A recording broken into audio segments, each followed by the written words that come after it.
नवरात्राची वेळ होती. स्पिरिट वगैरे जास्त पॉवरमध्ये वगैरे येतात.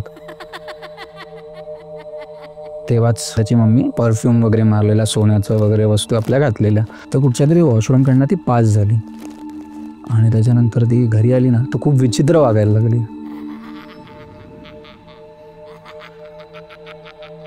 ती पूर्ण म्हणजे विदाऊट कपडे ती खालती गरबा खेळत होती, तिथे आली. आणि हे माझ्या मित्राने स्वतः बघितलेलं आहे. बापरे. पहिला ना घर असं समुद्राला लागूनच होतं. त्यांचं घर होतं ना, त्याच्या समोर मोठा दगड होता. रोज रात्री तो गिरा त्याच्यावर येऊन बसायचा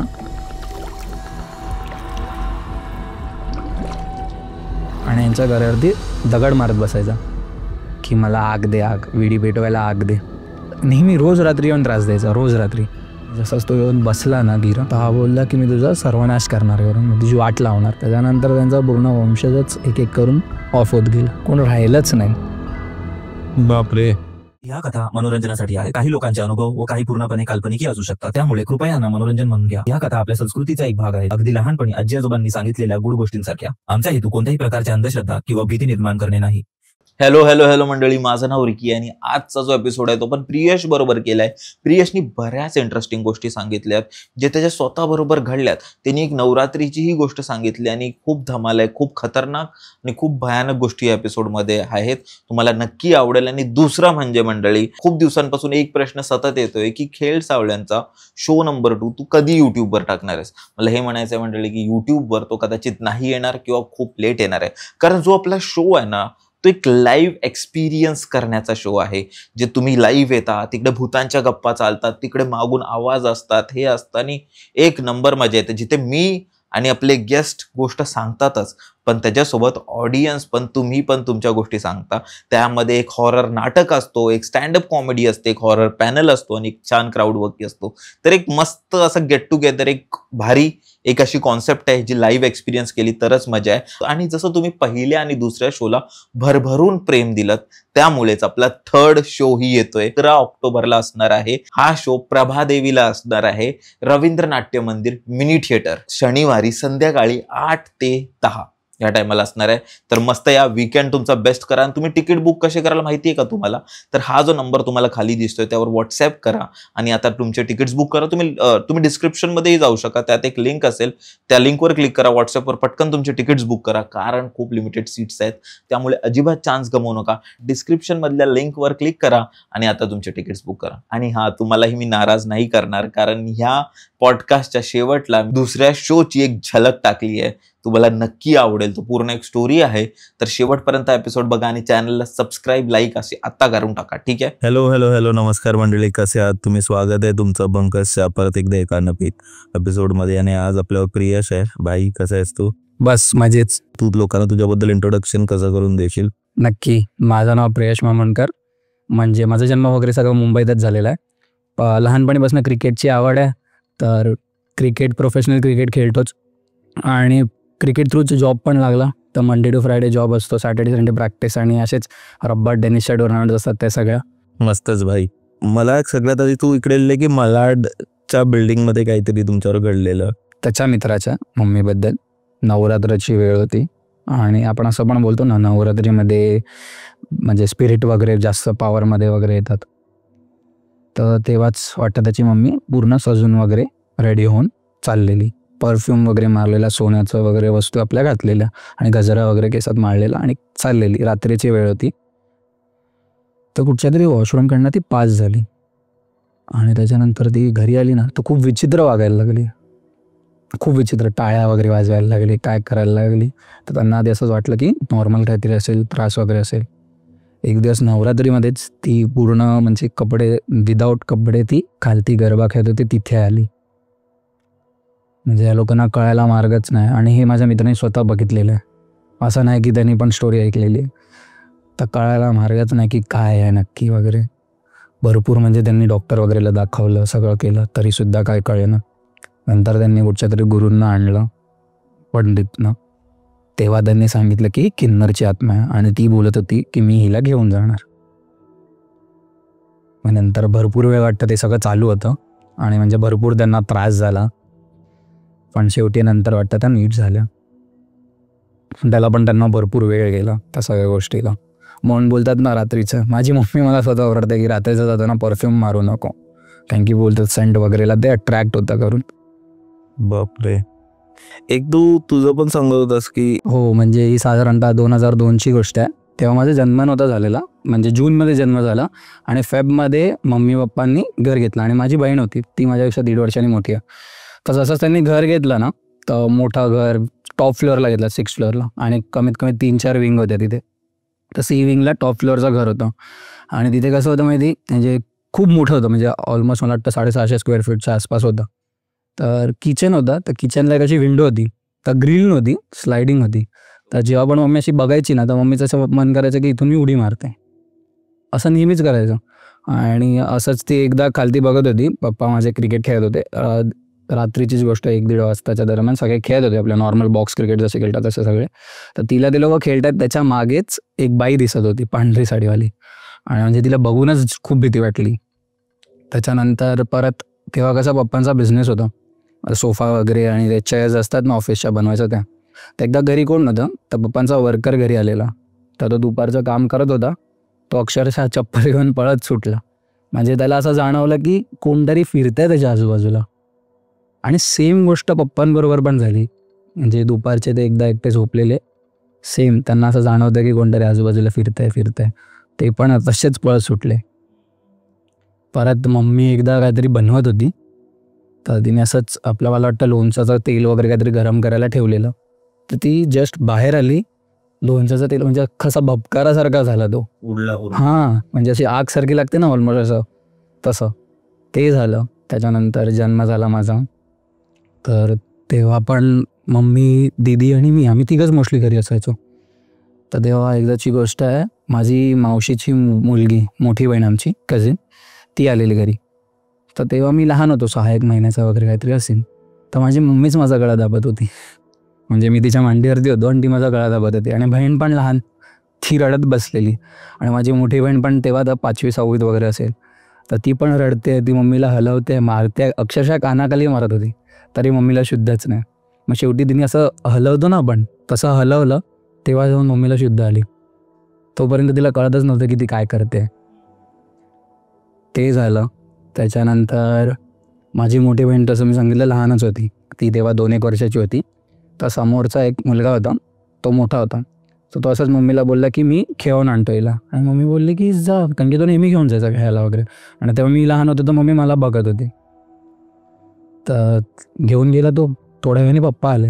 पप्पाने विचारलं दीदी कुठे आहे, तर मम्मी बोलली की तो घेऊन गेला आहे. तर पप्पा असेच बघायला गेले कुठे गेला. तर टेरेसवरती पप्पा गेले, तर टेरेसचा असा पॉईंट असतो माहिती, कटेडा, त्यांनी तिला तिथे अशी उभी घडवलेली, की म्हणजे जस्ट पप्पा गेले आणि तिला खेचली मागे. आणि ह्या सगळ्या असं छोट्या मोठ्या घटना होतच होत्या. मग माझा मामा आलेला घरी असाच बसलेला, तर तो बोलला एकदा तू कोणाला तरी वास्तुशास्त्र वगैरेला दाखव. तर असंच एकदा दाखवलं. मग एका गुरु होते, त्यांच्याकडे गेले. तर त्यांनी असं सांगितलं की तुम्ही 4 आहेत ना, 4मधलं एक जाणार, 3च राहणार. मग ती जागा सोडली, म्हणजे आपण मग दुसरीकडे शिफ्ट झालो, पण ती आपल्याच नावावरती होती. तरी आपल्याला त्रास होत होते, बिझनेसमध्ये लॉस हे ते. मग कळलं की विकलीच पाहिजे. मग ती विकली, तेव्हा जाऊन ते झालं. हां, त्याच बिल्डिंगमधली अजून एक गोष्ट आहे. बी विंगमध्ये राहायच्या त्या काकू, आपल्या रिलेटिव्ह होत्या, बी विंगमध्ये राहायच्या. आणि म्हणजे बोलतात ना खूप दिलदार, खूप दिलदार. तर त्यांना मला वाटतं त्यांनी एका त्यांच्या रिलेटिव्हला त्यांच्या वस्तू दिलेल्या सोन्याच्या घालायला, आपण असं नॉर्मल देत होतो. तर ज्यांना दिलेल्या त्यांनी वस्तू त्या दुसऱ्या दिवशी वाटतं का थोड्या दिवसांनी आणून देत होत्या. त्यांच्या मागे त्यांच्या मुलांनी बघितलं की असं त्याला वस्तू देत होते.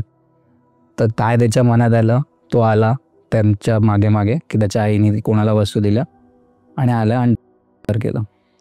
म्हणजे तिथे असं काही ना काय होतच राहतं, काही ना काय चित्र. हां, आणि त्या काकू खूप जेन्युअनली चांगलं होतं, म्हणजे जसं मला मम्मी सांगत होती की खूप चांगलं होतं. तसं भरपूर गोष्टी झाल्या. मग नंतर मला कळलं की म्हणजे मम्मीने आत्ताच सांगितलं मला की म्हणजे ती जागा होती ना, तिकडे पहिला लहान मुलांना ऑफ झाले वगैरे की गाडायचे. आणि पहिलं तर कसं सगळं जंगलच होतं ना, तर असंच भरपूर मला वाटतं मच्छर वगैरे करून गाडले वगैरे गेलेले असतील तर ठाऊक ना. तर ती तशी जागा म्हणजे भरपूर प्रॉब्लेमॅटिकच आहे. आणि म्हणजे तिथे वास्तूचा पण दोष काय होता माहिती, ईशान्याचा कोपरा असतो ना जिकडे देवघर असलं पाहिजे, तिकडे टॉयलेट होतं. तसंच सगळं होतं. बापरे. आणि कुठे आहे बिल्डिंग? मला ईस्टला. ओके. बापरे. तू अजून एक तुझ्या बाबांबरोबर झालेला एक इन्सिडेंट सांगत होतास. हां, म्हणजे तेव्हा लग्न पण झालं होतं मम्मी पप्पांचं. ती कधीची गोष्ट आहे? 97. तर एकत्र कामाला होते ते. तर मालाडला तेव्हा कसं हायवेला ब्रिज नव्हते क्रॉस करायला, इथून त्या साईडला जायला, तर सरळ हायवेवरनंच क्रॉस करायचे. तर मालाडच्या हायवेला ते दोघं आपल्या कामासाठी चाललेले. तर त्यांनी जसंच क्रॉस केले ना एक साईड, ते जागच्या जागी खाली पडले, फीट आली त्यांना.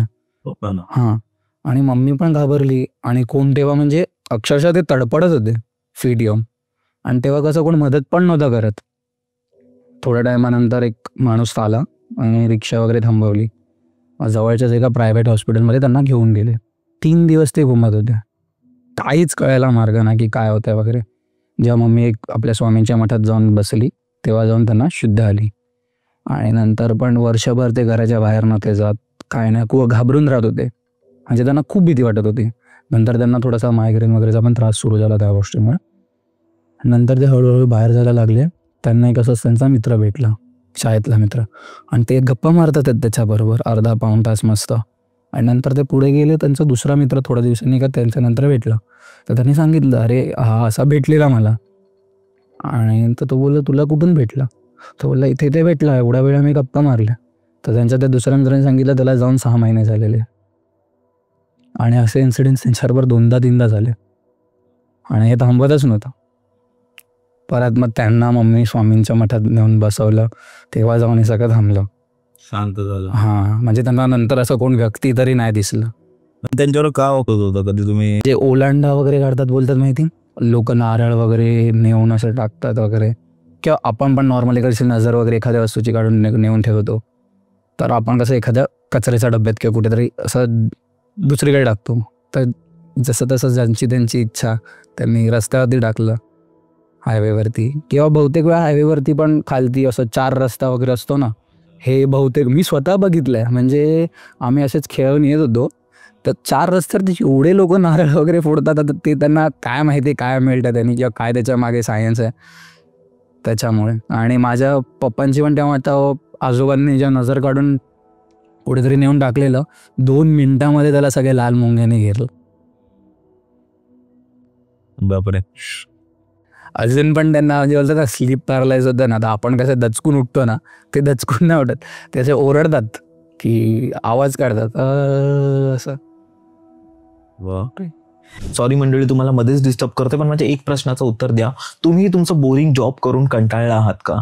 तुम्हाला ही रील्स बनवून पैसे कमवायचे आहेत का? तुम्हाला ही तुमच्या छोट्या बिझनेसला सोशल मीडिया थ्रू लाखो लोकांपर्यंत पोहोचवायचं आहे? युट्यूबने गेल्या 3 वर्षात भारतीय क्रिएटर्सना 21,000 करोडपेक्षा जास्त पे केले आहेत.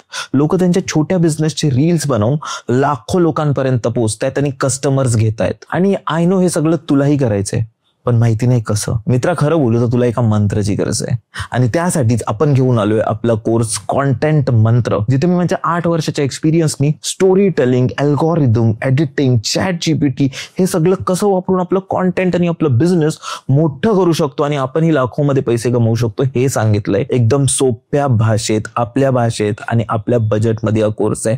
लिटरली तुम्ही गृहिणी असाल किंवा शाळेत जाणारं कोण असाल, कोणीही हा कोर्स करून त्यांचं कॉन्टेंट आणि त्यांचं बिझनेस ग्रो करू शकतो.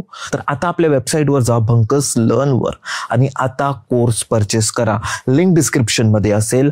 आणि हा, आपल्या भंकसच्या व्ह्युअर्ससाठी एक स्पेशल ऑफर आहे. जर तुम्ही हा कुपन कोड वापरता तिथे, तर तुम्हाला फ्लॅट 700 रुपये ऑफ मिळतील. आणि हे लिमिटेड लोकांसाठी आहे, त्यामुळे जराही वेळ नका घालू. त्यामुळे आता साईटवर जा, कोर्स घ्या आणि व्हायरल जा, नाहीतर 6 महिन्यानंतरही तुम्ही त्याच बोरिंग जॉबमध्ये अडकून राहाल. एक तू तुझं पण सांगत होतास की एक तुझ्या बरोबर पण काहीतरी ब्लॅक मॅजिक किंवा असं काढायचं तुझं काहीतरी झालेलं. ही 2013ची गोष्ट आहे. स्कूलमध्ये होतो मी 7th स्टँडर्ड वगैरेला. आणि एक दिवस असंच रात्र, म्हणजे ना आमच्याकडे गुरुपाद पद्मांचा चरणांचा फोटो होता, पादुकांचा. तर तसंच वरती दरवाजाच्या वरती प्रॉपर असा लावलेला होता. तो कधीच नव्हता पडला, कधीच नव्हता. आणि कितीतरी म्हणजे वादळाला काय आला तरी कधी त्या हवेने पडला नव्हता. त्या दिवशी तो असाच पडला. आणि माझ्या मावशीचा तेव्हा ॲक्सिडेंट झालेला. तर 2-3 दिवस गेले आणि मी भरपूर आजारी होतो, भरपूर. तर मामा आला, मामाबरोबर माझा एक दादा आला रात्री की बरं नाही करून मला हॉस्पिटलला घेऊन गेले. हॉस्पिटलला सगळे टेस्ट वेस्ट करतं, सगळं नॉर्मल. मला ॲडमिट वगैरे नाही केलं, फक्त नॉर्मल आपला कफ वगैरे जो होता तो चेक वगैरे करून सोडलं की नॉर्मल होऊन जाईल. पण माझा ताप उतरत नव्हता आणि भरपूर त्रास होत होता. झालं. मग माझे मम्मी पप्पा मावशीला बघायला म्हणून हॉस्पिटलला गेलेले. तर माझी मावशी, दुसरी मावशी माझ्या घरी आलेली आणि दीदी होती. दुपारची गोष्ट साधारणतः. आणि आदल्याच दिवशी ना म्हणजे रात्री मी की अरे दादा चप्पल विसरून गेला. आणि तेव्हा म्हणजे शॉक, नायकी, ॲडिडासच्या तेव्हा माहिती असं जाड्यावाल्या चप्पल येत होत्या. तर त्या बघून की ब्रँड करून तर मी ती चप्पल घातली नकळत. मला माहिती नव्हतं, कारण की बरोबर म्हणजे कसं दाराच्या बाहेर आपल्या चप्पल असतात, बाजूच्या घरात बाजूवाल्यांच्या चप्पल असतात. तर भरपूर गॅप होता. तर तो जिथे आपलं चप्पल असायचा ना दाराच्या बाहेर तिकडेच आणून कोणीतरी ठेवलेली. तर मी नकळत ती घातली की दादा विसरून गेला. आणि ब्रँड म्हणजे तेव्हा मोठी गोष्ट सातवीत. तर तशीच मी घातली आणि नंतर काढून तिथेच ठेवली. आणि मी मग नंतर दुपारी मला ना अचानक झोपलेलो मी आणि माझी मावशी चाललेली तिच्या घरी आणि दीदी होती. मला म्हणजे असं दचकून म्हणजे मला असं ना माझंच घर दिसत होतं स्वप्न. आणि तिकडे कशी बाई दिसत होती की पिवळी साडीवाली बाई अशी, आणि असा इथून असा वार होता आणि एक डोळ्याचा बकरीचा सारखा होता, म्हणजे पूर्ण वाईट आणि छोटासा आपला बुगळ असतो ना गोळ तसा. आणि मला मांजर दिसत होती काळी. मी खूप घाबरून उठलो. नंतर लगेच मावशी बाहेर चाललेली, ती आत आली आणि मला मिठी मारून मी तिला बसलो. तरी मला ते कंटिन्यू दिसत होतं. आणि जिथे तो फोटो होता ना तिथे मला ती मांजर दिसत होती. आणि मला अक्षरशः असं जाणवत होतं की कोणतरी माझ्या डोक्यात काहीतरी मारतंय. खूप त्रास होत होता खूप.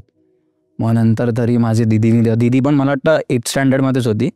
तरी तिने हिंमत केली की कोण दिसतंय तुला, कोण नाही. तिने तिकडे त्याच जागेवरती परत फोटो नेऊन लावला, विभूतीचं पाणी दिलं. पण मला काहीच म्हणजे बरंच वाटत नव्हतं. मला कंटिन्युअसली दिसत होती, कंटिन्युअसली. मी माझ्या मम्मी आल्यानंतर पण मम्मीला पण घाबरत होतो. मग माझा एक मामा आहे, तो थोडं स्पिरिच्युअल हे सगळं करतो, त्याला थोडं जाणवतं. तर तो आला, म्हणजे मम्मीने त्याला फोन केला. तर तो मम्मीला बोलला पहिला ती चप्पल नाही, त्याला सांगितलं पण नाही की असं चप्पल आहे वगैरे काय नाही. तो बोलला घराच्या बाहेर काहीतरी चप्पल आहे ती ने आणि कुठेतरी कचरापेटीत वगैरे नेऊन फेकून ये, मागे वळून बघू नको, फेकून ये. मम्मी गेली आणि मम्मीला आल्यानंतर सांगितलं की असं पाणी काढ आणि मला पकडून रुद्राध्याय 16 वेळा वाच. तेव्हा जाऊन मला बरं वाटलं. त्याच्या अगोदर मी आठवडाभर तरी आजारी होतो. डेंजर. आता ते कोणी गेलेला, कशासाठी गेलेला काही आयडिया नाही. म्हणून आपण बोलतो पण ना दुसऱ्याची चप्पल लावायची. बरोबर. शूज वगैरे कधी शेअर नाही करायचं. बोलतात की आपली एनर्जी ट्रान्सफर होते आणि आपली चप्पल समज चोरीला गेली किंवा काय गेली तर असं बोलतात बॅड लक गेलं असं. तू एक भाईंदरची पण कोणती गोष्ट सांगत होतास तुझ्या मित्राची वगैरे, तर ते काय होतं? म्हणजे आम्ही गोव्याला गेलेलो तेव्हा मला त्या एका दादाने सांगितलेली की तो 2 स्टोरी आहेत भाईंदरच्या. मला एरियाचं पर्टिक्युलर नाव नाही माहिती. तर तो 11वी-12वीत होता. तर तो पण असाच क्रिकेटर. तो असाच कुठून तरी खेळून वगैरे येत होता. रात्री 12 वगैरे 12:30 वाजले आणि त्याच्याकडे पैसेच नव्हते रिक्षाने वगैरे जायचे वगैरे. तो आपला चालत निघाला. थोड्या अंतरावरती पोचला तर जंगल टाईप वाटतं काहीतरी जागा वगैरे आहे. तर त्याला पूर्ण कुत्र्यांनी घोळका केला. तो 20-25 कुत्रे आले आणि घोळका केला आणि तो मध्ये उभा एकटा. म्हणजे कोण जवळ नाही येतं पण त्याच्यावरती खूप जोरात भुकतात. त्याला कळेच ना की काय करायचं. थोड्या वेळाने ना मागून एक पोलीस आले बाईकवरती आले. त्यांनी तर कुत्रे बाजूला गेले. त्याने विचारलं की कुठे चाललाय तू, कोण आहेस वगैरे. तर त्याने आपलं सांगितलं की काका मी असं खेळायला गेलेलो, क्रिकेट वगैरे खेळत होतो. आता बोलले कुठे राहतो. तर त्याने आपला ॲड्रेस सांगितला. तर ते बोलले बस मी सोडतो. त्याला बिल्डिंगच्या गेटच्या बाहेर सोडलं आणि हा उतरला. तर त्याच्यानंतर हा विचारला की थँक्यू बोलायचं राहिलं. मग हा मागे फिरला, कोणच नव्हतं. म्हणजे आपण ॲटलिस्ट बाईकवरनं पण असला तरी 2 सेकंडमध्ये तर कोण कुठे लगेच गायब नाही होऊ शकत ना. बोलतात ना गुड सोल वगैरे, तसं काहीतरी होतं. तर त्याच्यानंतर म्हणजे तो घरीच पळाला. घाबरला तो, पण एका अर्थाने त्याला वाचवल्यासारखं ते कुठच्या बॅड एनर्जीपासून वगैरे बोलू शकतो आपण. एक तुझं गावचं पण काहीतरी अनुभव होतं. गावची स्टोरी म्हणजे माझे रिलेटिव्हच होते. तर तेव्हा कसं ते त्यांच्याकडे बकऱ्या गाई वगैरे भरपूर होते. आणि केव्हाची गोष्ट आहे? मला इयर कन्फर्म माहीत नाही. मी पण म्हणजे स्कूलमध्येच होतो तेव्हा. तेव्हा फक्त ऐकायला आलेलं मला. आणि नंतर मग मला डिटेलमध्ये ही स्टोरी समजली की काय झालेलं करून, पप्पांकडनं समजली. मग नंतर मी गावी गेलेलो, माझे कझिन्स गावी राहतात, त्यांनी सांगितले की नक्की झालं काय होतं करून. तर म्हणजे ते गेलेले असे नॉर्मल आपलं ते आणि त्यांचे भाऊ बकऱ्यांना घेऊन खायला आपण नेतो ना बकऱ्यांना वगैरे, तसं ते घेऊन गेलेले. तर तिकडे आपल्या गावी कसं माहिती, म्हणजे हे आपलं गाव असेल आणि वरती असे सगळे डोंगर आहेत. नानामाची वॉटरफॉल माहिती आहे, फेमस वॉटरफॉल आहे, तो आपल्या गावीचाच आहे. नानामाची सातसडा वगैरे तसं डोंगरवाला आहे सगळं. तर ते आपल्या बकऱ्यांना घेऊन असं वरती चाललेले डोंगरावरती की बकऱ्यांना खायला वगैरे. जातात त्यांचा भाऊ खालती राहिला आणि ते वरती गेले. त्यांचं लक्ष नाही, त्यांना डोंगराच्या वरच्या बाजूने आवाज येत होता. दुपारची वेळ आहे ही, की त्यांचा भावाचा आवाज येत होता की मी इकडे आहे, इकडे ये. आणि हे आपल्या आवाजाच्या दिशेने चालत राहिले. ह्यांना काय कळे ना, की त्यांना वाटलं की भाऊच आहे, तो दुसऱ्या रस्त्याने गेला असेल. तर हे आपले चाललेत. आणि नंतर फोन वाजला, भावाचा फोन, की कुठे आहे तू. तर हे बोलले की तू बोलवते, मी तिकडेच येतोय. कोण बोलवतंय, मी तर घरी पोचलो, मी खाली आलो. तर मग त्यांना कळेच ना की काय, हे आपल्या आवाजाच्या दिशेने चाललेत. त्याच्यानंतर हे खालती आले, काहीच त्यांना कळलं ना. सेम गोष्ट झाली, दुपारची वेळ अशीच. ते आपल्या खायला वगैरे तिकडे घेऊन चाललेत, वरती गेलं.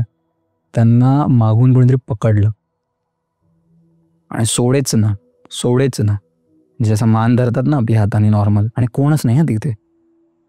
कसे बसे ते सोडून पाहिले. त्यांना आवाज आला की पुढच्या वेळेस तू नाही वाचणार.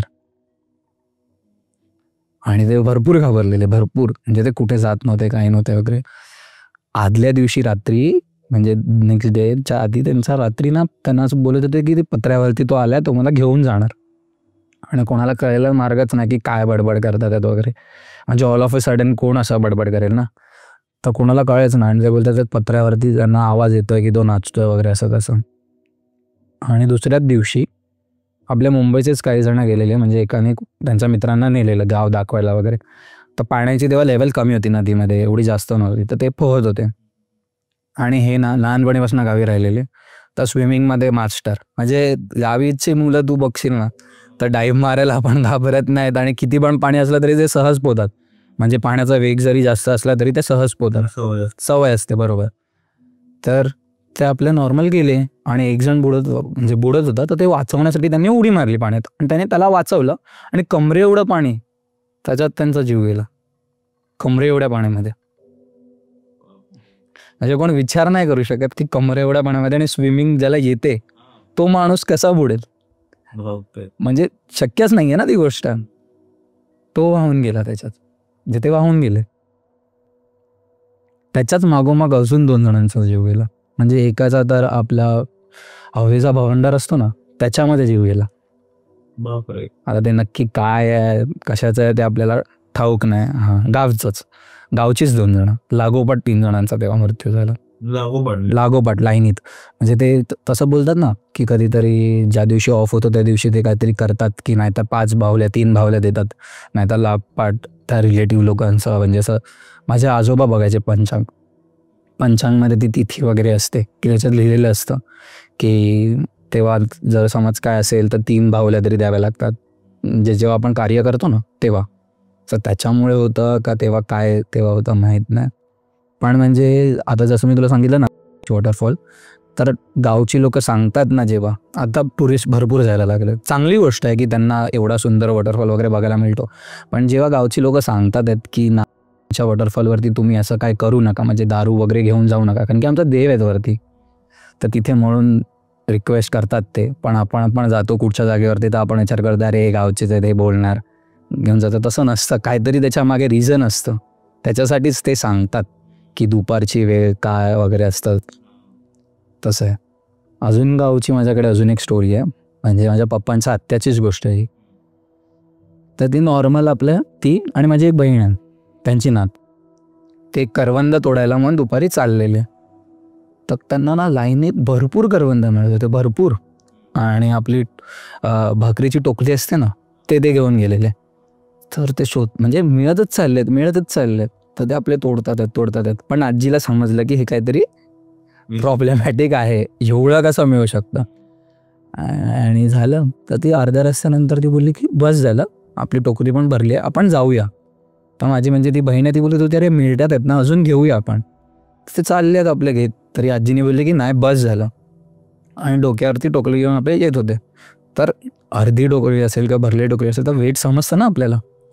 आले घरी आणून ठेवली, अर्ध्यापेक्षा कमी आहेत करवंद.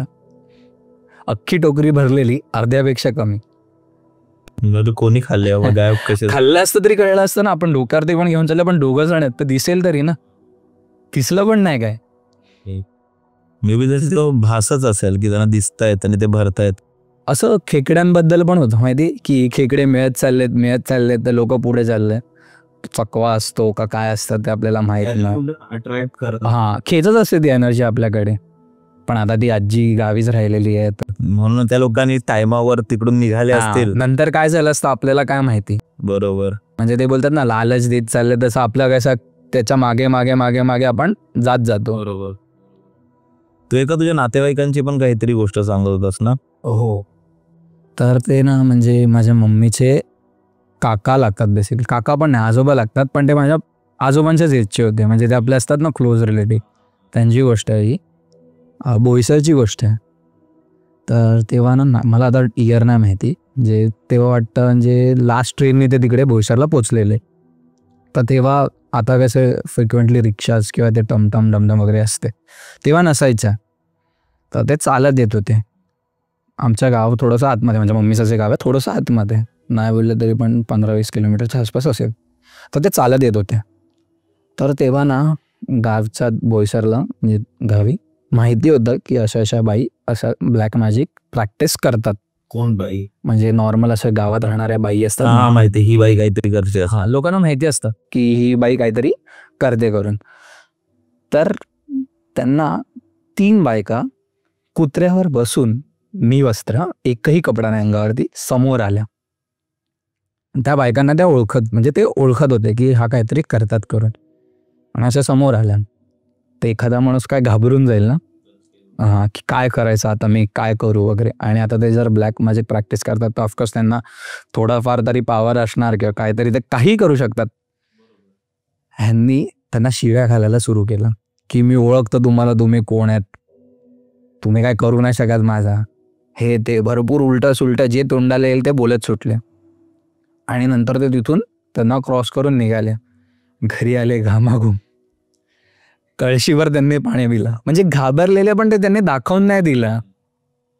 नाही तर काय माहिती आपल्याला, म्हणजे तेच समोर होत्या त्या 3, आणि कुत्र्यावरती बसून कोण येईल रात्रीच्या वेळ. बापरे, खतरनाक होता. मग दुसरी कोणती गोष्ट आरे कॉलनी मधली सांगणार होता? आरे कॉलनीमध्ये सेम एका मित्राने सांगितलेली की रात्रीचा जोगेश्वरीचा जो राहणारा, तर त्यांच्याच शेजारच्यांनी कॉलेज घेतलेली नवीन कार. तर सगळे एक्सायटेड, लहान मुलं, त्यांची भरपूर मोठी गँग होती की गाडी घेतली, राऊंड मारायला जाऊया, रात्री राऊंड मारायला जाऊया. त्यांच्या शेजारी एक काका राहायचे, म्हणजे चाचा मुस्लिम होते ते. तर ते त्यांना बोलले की चला आपण मुलांना फिरवून आणू. तर त्याच्यात हा पण होता माझा मित्र, ते आणि भरपूर सगळी चिल्लर पार्टी, आणि ते दोघं असेच रात्रीच्या आरे कॉलनीत निघाले नॉर्मल ड्राईव्हला. आणि ना त्यांच्या चाललं होतं. आणि आरे कॉलनी खूप मोठं आहे, म्हणजे आपल्याला असं वाटतं की ते खूप छोटं आहे. आपल्याला मोस्टली माहिती आहे पवई टू आपला आरे कॉलनीचा नाका जो गोरेगाव चेक नाक्याच्या इकडे निघतो तो, पण आतमध्ये पण आरे कॉलनी भरपूर मोठं आहे. आदर्श नगर, आरे नंबर 6 वगैरे खूप मोठं आहे. तर ते तर नक्की कुठे फिरत होते मला माहीत नाही. तर ते आपले निघाले तिथून. तर ते जात होते, तर त्यांच्या एक बाई पास झाली. आणि नंतर ना त्या चाचाने त्या काकांना सांगितलं की तू मागे वगैरे बघू नको, तू चालवत राहा, फक्त थांबू नको. आणि या मुलांनी ऐकलं की काय करून काय काय काय. तर त्यांना आपण सांगितलं की मागे वळून बघू नका. तरी त्यांच्यात मस्ती की बघायचं. मागे बघितलं तर त्यांच्या गाडीच्या स्पीडला ती बाई धावत येते. गाडीची स्पीड आता जास्तच असते, त्या स्पीडला कोणता ह्युमन तरी मॅच नाही करू शकत. त्या स्पीडला ती बाई धावत येते. आणि आरे कॉलनी आहेच, म्हणजे आणि बहुतेक वेळा तर म्हणजे लोक बोलतात की रात्रीचा प्रवास टाळावा. त्याच्यासाठी रिझन पण असं आहे की अंधार असतो, काय काय जागेवरती लॅम्प वगैरे नाही आहेत. आता मोस्टली सगळीकडे आहेत, तरीसुद्धा काही जागेवरती नाही आहे. गाडी वगैरे पंक्चर झाली तरी काय करू नाही शकत, कारण की कुठे पंक्चरवाला वगैरे नाही आहे. आणि बिबट्या वगैरे सुद्धा फिरतच असतो, म्हणजे बिबट्या आपल्या एरियात सुद्धा भरपूर वेळा येऊन गेलेला आहे. तर त्या रिझनसाठी पण आहेत एनर्जी. आपण नाही बोलू शकत कुठच्या गोष्टीला, कारण की जिथे देव आहे तिथे अशा गोष्टी पण असणारच. पण ॲटलिस्ट म्हणजे तुम्ही बिलीव्ह नाही करत तरी उगाच उंगली करू नका जाऊन, असं मी बोलीन. कारण की आजकाल ट्रेंड झाला आहे की ही हॉन्टेड बिल्डिंग आहे तर मी जाऊन व्हिडिओ बनवतो. तो एक दानापाणी बीचचा पण काहीतरी बोलत होता. हो, हे माझा ग्रुपवाल्यांबरोबर झालेली गोष्ट आहे. म्हणजे माझे क्लोज फ्रेंड आहेत एकदम ते. म्हणजे माझा ग्रुप आहे, त्याच्यात म्हणजे आम्ही 2 मुलं आणि 3-4 मुली आहेत. तर त्यातल्या त्या तिघी क्लोज फ्रेंड आहेत माझ्या एकदम, तिघी आणि त्यांचे 2 फ्रेंड. ते लोक दानापाणीला गेलेले रात्रीच्या वेळेस. आणि दानापाणी अक्सा बीच असाही हॉन्टेड आहे. म्हणजे आत्ता जरी कमी, पण पहिला ना दर अमावास्येला किंवा असं गटारी अमावास्या वगैरे असते ना, तर अक्सा बीचची नेहमी स्टोरी यायच्या न्यूज वगैरेवरती की 3 जणं वाहून गेली, 4 जणं वाहून गेली, किंवा ते लोक रात्रीच्या वेळेस गेलेले. टियागो कार होती यांच्याकडे आणि तिघी मागे आणि 2 पुढे बसून गेलेले.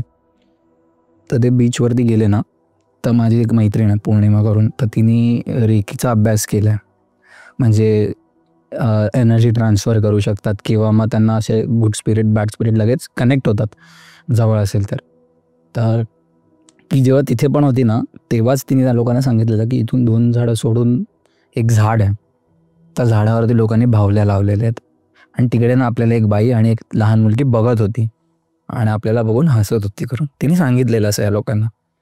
तर ह्या लोकांना माहिती आहे की, आम्हाला पण माहिती आहे की तिला लगेच जाणवतं वगैरे करून. तर ह्या लोकांनी इग्नोर केलं आणि हे लोक तिथे होते बराच वेळ.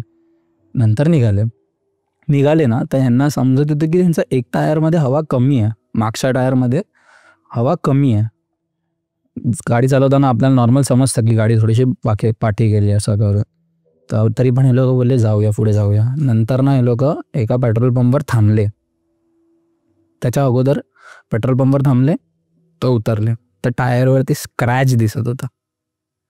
नॉर्मल टायर पंक्चरला आपला खिळा वगैरे भरपूर होतो, स्क्रू जातो, खिळा जातो, दगड एखादा मोठा पॉइंटेडवाला घुसतो तर जातो. अख्खा समजवतात ना नखांचा सारखा वार सारखा असतो ना, तसा वार होता. आता टायरवर कोण करू शकतं का? पॉसिबलच नाही आहे. तर हे लोक वॉशरूम वगैरेला जायचं होतं, तर हे लोक पेट्रोल पंपवर वॉशरूमला जाऊन निघाले. तरी पण ह्याच्याकडे स्टेपनी वगैरे नव्हती, तर चेंज कसा करणार? तरी हे लोक पुढे शोधत गेले की कोण दिसतंय का. तर एकाला त्यांच्यामध्ये दिसतोय की तिथे सोफ्यावरती माणूस बसलेला दिसतोय की तो टायर पंक्चरवाला आहे, पण यात बाकी कोणाला दिसतच नाही आहे. आणि हे लोक गाडीतनं सगळे उतरलेले. तिला समजलं की काहीतरी प्रॉब्लेम आहे, तर तिने नॉर्मल हसण्यात घेतलं आणि त्याला घेतलं. आणि ती आणि ते लोक तिथून येत होते आणि ह्या 2 जणी गाडीमध्येच होत्या, माझ्या 2 मैत्रिणी गाडीच्या बाहेर होत्या. तर ती तिथून नॉर्मल हसली. नॉर्मल आपण आता हसतो ना, ह्या लोकांना तो आवाज एकदम गुंजतोय. ह्या दोघींना तो आवाज असं गुंजतोय की चेटकिणी कशी असते हॅ करून तसं. तर आता तिला आम्ही लहानपणीपासून ओळखतो की कशी हसते वगैरे माहिती आहे. तर तिने म्हणजे ह्या दोघींनी तिला विचारलं की तू अशी का हसते? तर तिने सांगितलं मी अशी हसीन का? आणि एवढा का आवाज? म्हणजे असं पण नाही ना की यार आपल्या एखाद्या छोट्या रूममध्ये बसलं तर आपण आवाज गुंजेल वगैरे. मोठा आहे आणि झाडं वगैरे आहेत, तिथे आवाज गुंजूच नाही शकत, पॉसिबलच नाही आहे. तर हिने सांगितलं मी अशी हसेन का?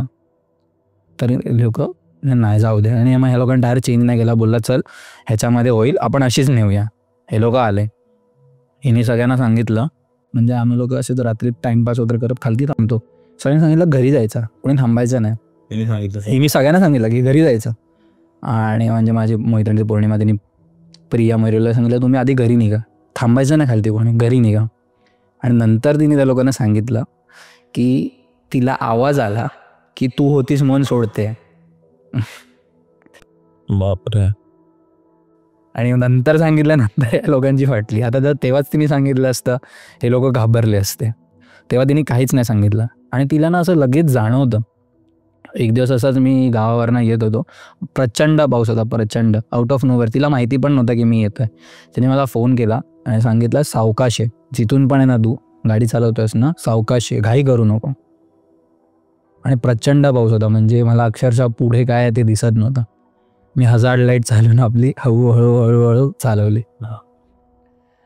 तसंच आम्ही एकदा म्हणजे आमच्या एरियामध्ये आम्ही असंच रात्रीच्या बसलेलो असतो.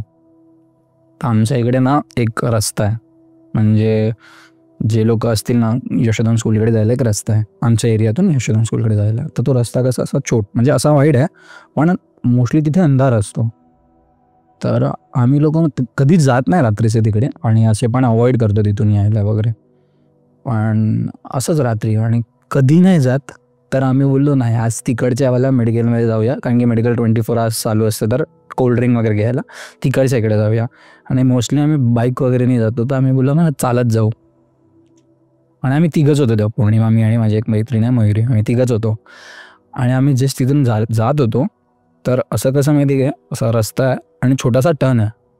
जसंच आम्ही टर्न घेतला ना, कोणीतरी अक्षरशः तिकडे असं मांडून ठेवलेलं काहीतरी, म्हणजे आता एवढं नीट बघितलं नाही कारण की अक्षरशः फाटली. आणि म्हणजे ना तिकडे नॉर्मल टेम्परेचरपेक्षा टेम्परेचर थोडं गरम होतं. जसंच आम्ही राईट टर्न घेतला ना तसं आपल्याला जाणवतं माहिती की लगेच टेम्परेचर चेंज होतं. तो कोणीतरी असं मांडून ठेवलेलं असं छोटासा काहीतरी स्टेज टाईप असं एवढूस असं काहीतरी, आणि त्याच्यावरती भरपूर काय काय गोष्टी ठेवलेल्या, म्हणजे काही बाहुली वगैरे असं भरपूर काय काय होतं.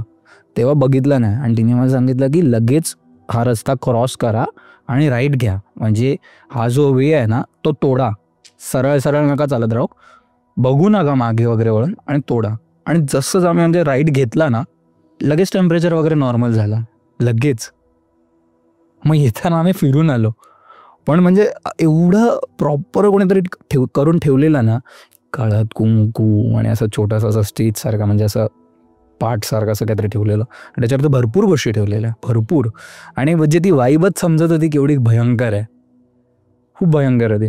नंतर लगेच घरी आलो आम्ही, आणि मग नंतर काही त्रास झाला नाही कोणाला, तिघांना पण काही त्रास जसा झाला नाही. पण ते समजलं की काहीतरी होतं तिथे, तर काय होतं माहीत नाही. डेंजर होल डेंजर ना. मी तेच बाई अजून एक मला विचारायचं, तू बोलत होतास की तुझ्या आजीची पण काहीतरी तुझ्याकडे स्टोरी होती. हां, म्हणजे माझ्या मम्मीची स्टोरी होती. तेव्हा माझी मम्मी पण लहानच होती, 11वी 12वी वगैरे मध्ये असेल. तर माझे आजोबा म्हणजे मम्मीचे पप्पा, अण्णा बोलायचो आम्ही त्यांना, तर ते TC होते रेल्वेमध्ये. तर ते इकडे तिकडे सतत जात राहायचे. तर त्यांच्यासाठी बोईसर खूप जवळ, तर ते सतत जात राहायचे. तर ते एकदा असंच गेले होते, तर त्यांना त्यांच्या रिलेटिव्हनी चटई दिलेली, चटई नॉर्मल, म्हणजे तेव्हाची चटई कशी असायची, आता आपली प्लास्टिकची असते, तेव्हा गवताचे चटई विणायचे. आता पण ती मिळते बहुतेक ब्राऊन कलरची, तर ती चटई. तर ते आपले घेऊन आले. आपल्याला तेव्हा कसं खूप नॉर्मल होते ह्या गोष्टी वगैरे, की कोण काहीतरी देतं आणि आपण ते वापरतोय वगैरे. तर त्यांनी दिली, हे घेऊन आले आणि जशीच घरी आणली, ठेवली, रात्र वगैरे झाली. तर आजीनं विचित्र बघायला लागली, केस वगैरे सोडले तिने आणि जोरजोरात काय ना काय बोलायला लागली, म्हणजे काही त्रास नाही काय नाही. अचानक, आणि सगळे लहान होते, म्हणजे एवढे काय मोठे नव्हते. पण माझा एक मामा होता, मम्मीचा मावस भाऊ, त्यांनी आईला पकडलं केसांना आणि कानाखाली मारले की मला माहिती आहे तू कोण आहे, नखरे करू नको वगैरे. आणि माझ्या आजोबांना सांगितलं तुम्ही ती जी चटई आणली ना ती पहिला बाहेर नेऊन फेकून या. आणि त्यांनी अक्षरशः आजीला मारलं. तेव्हा जाऊन आजी शुद्धीत आली आणि जेव्हा ती चटई फेकली वगैरे गेली. आणि म्हणजे ती रिलेटिव्ह जे कोण आहे ना, आम्ही नाव नाही घेऊ शकत, तर त्यांनी ते असं करून पाठवलेलं. आणि म्हणजे ते थोडेसे त्या गोष्टीमध्ये आहेत, ब्लॅक मॅजिक वगैरे, कोणीतरी काहीतरी केलेलं आहे. आणि मुद्दा म्हणकी म्हणजे आता तेव्हा कसं आजोबांचं घर वगैरे चांगलं, आणि म्हणजे TC आहेत, रेल्वे जॉब, गव्हर्नमेंट जॉब, थोडाफार जेलसी वगैरे येतेच त्याच्यासाठी.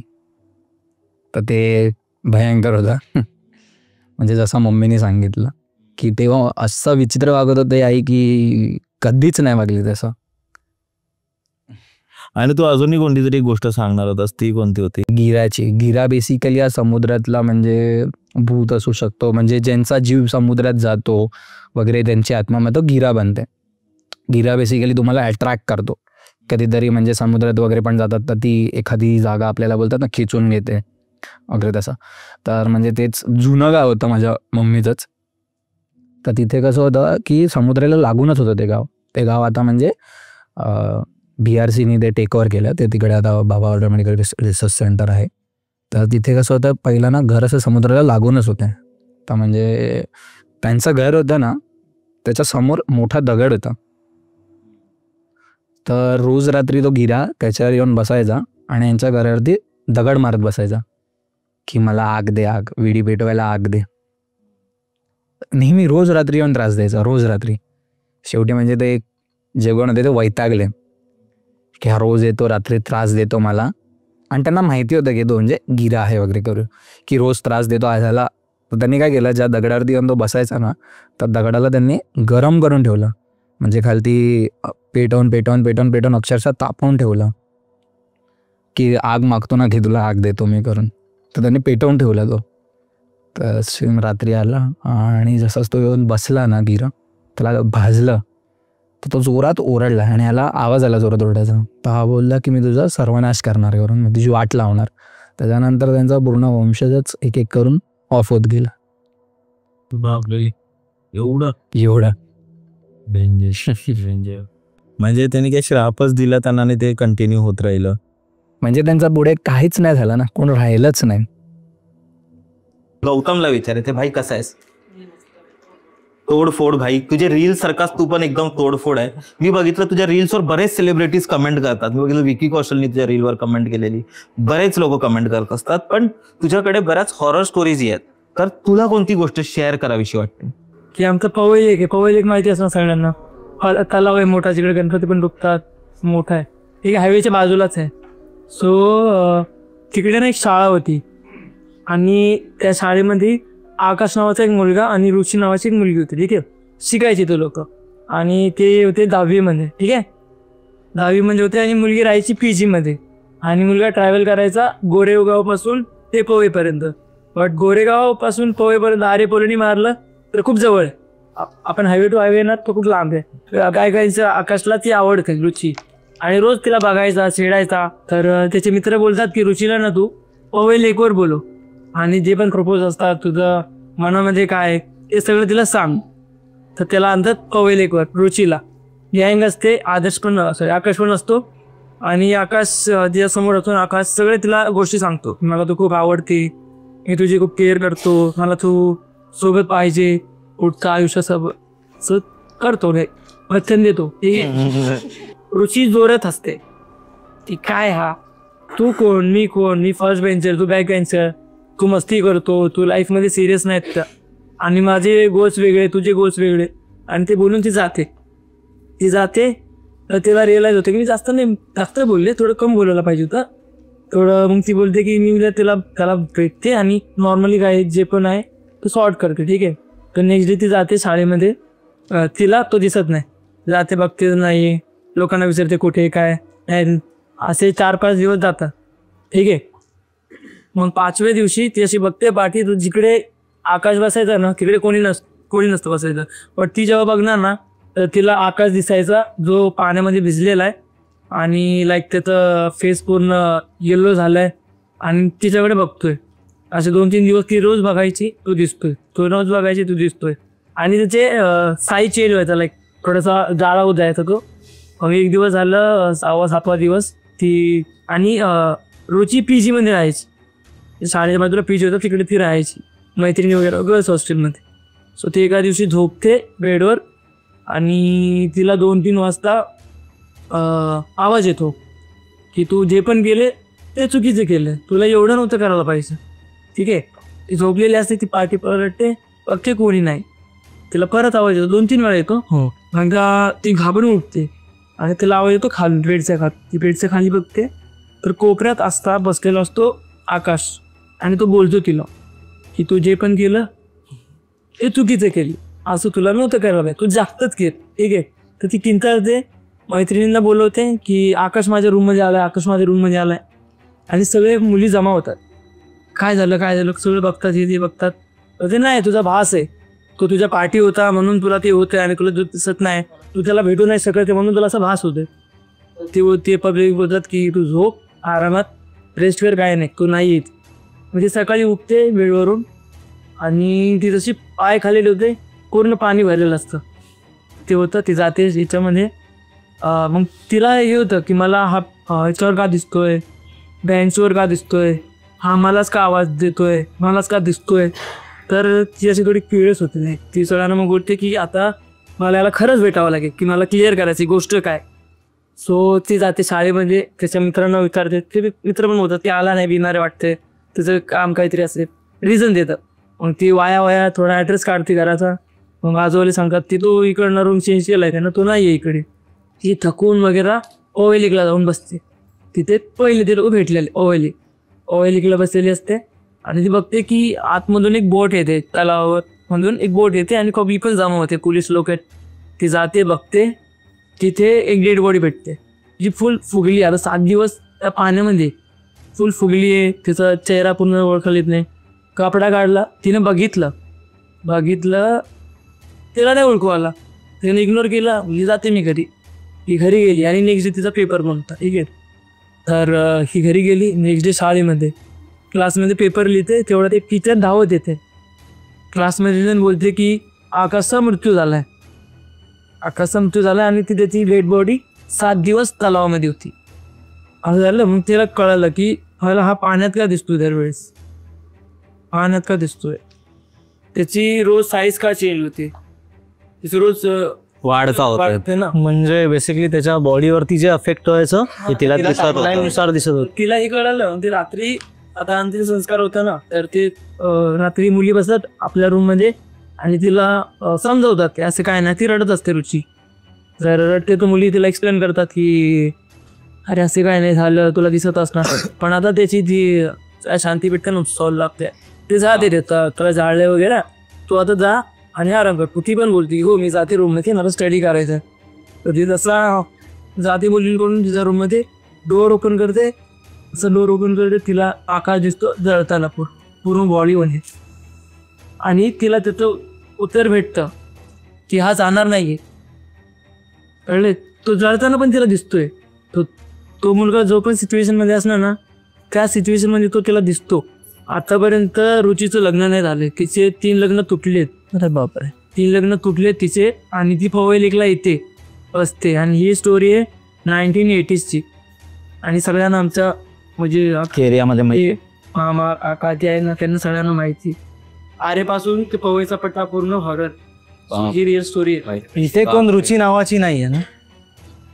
आणि म्हणूनच मला वाटतं भाई की मुलींनी नाही बोलावं, मुलांना नकार नाही द्यावा, नाहीतर मग ते स्वप्नात येऊ शकतात तुमच्या. आणि जर तुम्ही बघितलं की गेल्या शोला आपला गेस्ट गौतम म्हस्के होता आणि गौतमचे तर भाई खतरनाक लोक फॅन आहेत आणि त्याने गोष्टी पण खूप भारी केल्या आणि मजा आली ओव्हरऑल. पण तिसऱ्या शो मध्ये गेस्ट कोण असणार आहे तुम्हाला माहिती आहे का? गेस करा. खूप खतरनाक आणि भारी असं पाहुणा असणार आहे ह्यावेळी. मी तुम्हाला छोटंसं हिंट देतो. मराठीतली खूप गाजलेली नावाजलेली एक हॉरर सिरियल होती, एकदम कल्ट, तिचा फॅन बेस एकदम कल्ट आहे. त्याच सिरियल पैकी एक ऍक्ट्रेस किंवा ऍक्टर ह्या आपल्या शोला येणार आहे. गेस करा तुम्ही, कमेंटमध्ये सांगा आणि लवकरच आपण रिव्हील करू, ठीक आहे. आणि शोची तिकीट्स घ्यायला अजिबात विसरू नका. डिस्क्रिप्शनमध्ये लिंक आहे किंवा ह्या नंबरवर आता व्हॉट्सअप करा, नाहीतर तिकीट्स फुल होतील आणि मग तुम्हाला मिळणार नाही, ठीक आहे.